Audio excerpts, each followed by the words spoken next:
नमस्कार, पोल्ट्री स्वस्थमध्ये तुमचं स्वागत आहे. आज आपण बघणार फिश फ्राय करणार आहोत. त्यासाठी मी इथे पाहू शकता तुम्ही व्हिडिओमध्ये मी मीठ, हळद, लाल मिरची पावडर, जिरा पावडर, धने पावडर आणि आता कांदा लसूण मसाला आणि जे लिंबू आहे ते कट करून तळून यामध्ये सगळं मिक्स करून घेतलेलं आहे व्यवस्थित. नंतर लसूणची पेस्ट विसरली होती म्हणून वरनं टाकून परत त्याला मॅरिनेशन करायसाठी ठेवलेलं आहे. 10 ते 15 मिनिटं आपण याला हे सगळं मिश्रण लावून ठेवलं होतं बाजूला.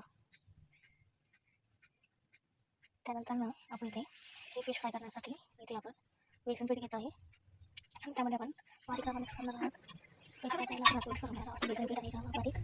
त्यामध्ये आपण चवीनुसार मीठ घालणार आहोत, हळद पावडर घालणार आहोत आणि लाल तिखट, जिरा पावडर, दाणा पावडर असं पण टाकून मिक्स करून घेणार आहोत. जे फिश बनवण्याची वरतून कोटिंग आहे ती पण क्रिस्पी आणि टेस्टी लागते. इथे मी हे आहे तवा गरम करून तेल चांगल्या प्रकारे गरम करून घेतलेलं आहे.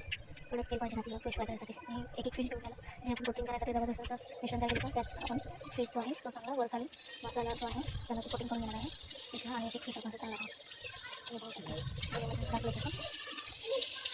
एक वाट चांगली 2-3 मिनिटं फ्राय होऊन द्यायची आहे फास्ट गॅसवरती. गॅसपासून फास्ट त्यानंतर आपण फिश आपण पंच करणार आहोत.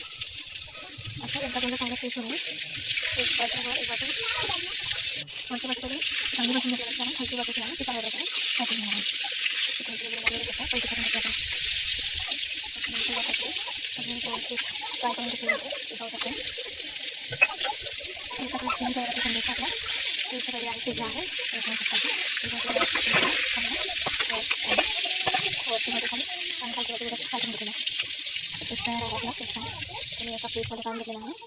अशा प्रकारे सर्व फिश फ्राय करून घेतलेला आहे क्रिस्पी प्लेट आणि या प्रकारे वांगा फिश फ्राय मस्त तयार आहे. याला मी मस्तपैकी गार्निश करण्यासाठी कोथिंबीर, कांदा, लिंबू मस्त मस्त सजवले आहे सर्विंगसाठी. आणि आता मी हे सर्व करणार आहे मस्तपैकी. पाऊस पडते बाहेर मस्त वांगा फ्राय या तुम्ही खायला. सर्व रेसिपी कशी वाटली ती नक्की सांगा. या प्रकारे बघू शकता वांगा फ्राय मस्तपैकी भरपूर झालेला आहे. एक सगळी अशी बांगडी फ्राय करून घेतलेली आहे. आता मी हे मस्तपैकी याची प्लेट तयार केलेली आहे जेवणासाठी. तर अशी साधी प्लेट केली त्याच भात, कांदा, लिंबू, फिश आणि ज्वारीची भाकर. या प्रकारे आजचं डिनर रेडी आहे झटपट. तर तुम्ही पण अशा प्रकारे रेसिपी बनवता आणि तुम्हाला पण सांगा रेसिपी कशी वाटली. रेसिपी आवडली असेल तर लाईक आणि सबस्क्राईब करायला धन्यवाद.